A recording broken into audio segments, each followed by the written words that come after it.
Isaac Newton is remembered as the father of modern science, the man who decoded gravity, optics and motion, laying the foundation for the scientific revolution.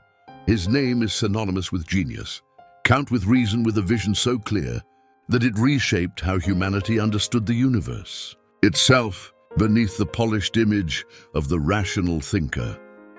But hidden lies another Newton, secretive, obsessive, and deeply fascinated with forbidden knowledge. Most people know the tale of the apple, of the laws of motion, of the elegant mathematics that still governs physics. Today, what they don't know is that Newton spent far more time on alchemy and esoteric writings than on the works we now celebrate. He wasn't just searching for formulas. He was seeking power transcendence and direct contact with nature's hidden forces. And in this pursuit, he performed experiments that crossed the line between brilliance and madness. One of them, known today as Newton's deadly experiment, nearly blinded him. It was an experiment so extreme, so unsettling, that he never published it during his lifetime. What was Newton searching for when he risked his very sight? And why did he try so hard to bury the truth? This is the hidden story of the experiment Newton wanted the world to forget.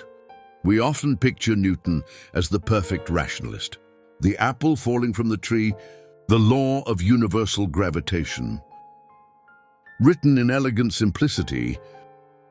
But more than 80% of Newton's surviving writings were not about mathematics or physics. They were about alchemy, biblical prophecy, and mystical interpretations of nature. Newton believed that the universe was not just a machine. It was a living code filled with secrets that could only be uncovered by direct confrontation with its hidden mechanisms. His nights were spent not only writing equations, but also in laboratories filled with strange fumes, heating metals, mixing substances and breathing toxic vapors. He was searching for the philosopher's stone, the legendary key to infinite transformation. For Newton, alchemy was not superstition. It was science's hidden twin, the deeper layer of reality. He believed that behind the visible world, there was another world, one of archetypes, of primal forces, of truths too dangerous to be made public. And it was in this hidden world that Newton decided to gamble his most precious sense, his vision. In one of his private notebooks, Newton described something terrifying. He took a long, sharp instrument known as a bodkin, essentially a needle, and pressed it between his eye and the bone of his orbital socket. Slowly, deliberately, he deformed his own eyeball. Why? Because Newton believed that vision was not just biological. He thought light was the key to understanding both the cosmos and the human soul. By distorting his eye, he wanted to observe the raw interaction between light and perception. He recorded what he saw: rings, colors shifting, patterns of fire that appeared behind his closed eyes. He described flashes of brilliance, arcs of light, and spectral shapes moving in the darkness. These were not hallucinations to him. They were clues, proof of how light interacted with the optic nerves, perhaps even evidence of deeper truths about how reality itself was projected into human consciousness. But the danger was immense. He risked permanent blindness, infection or damage that would have ended his career and his life as a scientist. This was more than a test. It was a deadly gamble, and Newton knew it. He never published the experiment formally. It remained hidden in his notes, almost like a shameful confession, So what was Newton really after? Was this just a reckless act of curiosity, or something more profound? To Newton, light was divine. He believed it was the substance through which God revealed the order of creation.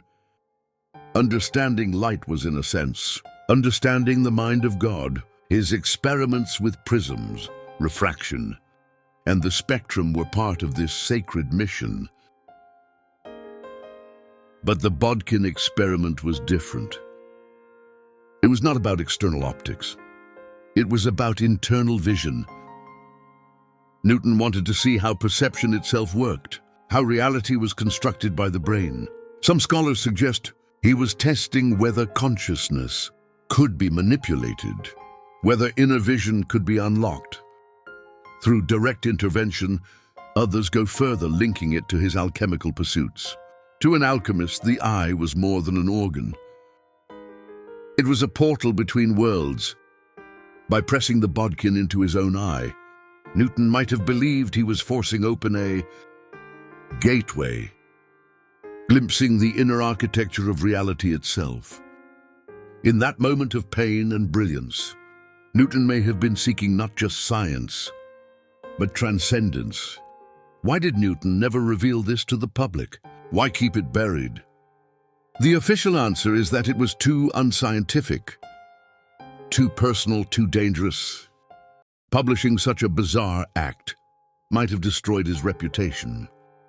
But others believe Newton himself was unsettled by what he saw, that he glimpsed something that frightened him, a truth about perception and reality that was too destabilizing to share. Newton was already a secretive man. He guarded his alchemical experiments obsessively, fearing that others might misuse them. He believed that some knowledge could corrupt or destroy those unprepared to handle it. Was the Bodkin experiment one of these forbidden truths? The silence speaks volumes. Newton continued his public life as the rational scientist, but privately he carried the memory of what he had done. He had touched the boundary between science and madness, and he had looked into the abyss. What remains of Newton's deadly experiment today?